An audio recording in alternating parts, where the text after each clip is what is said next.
మనుషుల్లో రెండు రకాలు, భయపడేవాళ్ళు, భయపెట్టేవాళ్ళు. నేను రెండో టైప్. అవసరం కోసం పనిచేయటం వేరు, అవసరం తెలుసుకుని పనిచేయటం వేరు.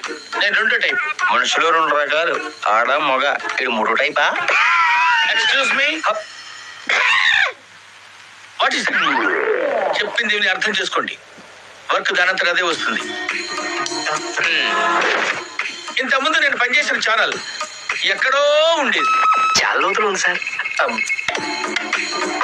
అప్పుడు దాన్ని నేను ఎక్కడికో తీసుకెళ్ళాను. మీ ఛానల్ కూడా నేను అలాగే చేస్తాను. మహాప్రసాదం. వీడు అప్పుడే బీబీసీ రేంజ్ లో ఎంచుకుంటున్నాడు. Sir sorry sir. జర్నలిజం అంటే ఏంటి? నాకేం తెలుసా? జర్నలిజం అంటే జనాన్ని ఎంటర్టైన్ చేయడం. Sir you're talking nonsense sir. Journalism అంటే జనాన్ని ఎంటర్టైన్ చేయడం కాదు. Right of speech, it's opinion, it's analysis. రాసే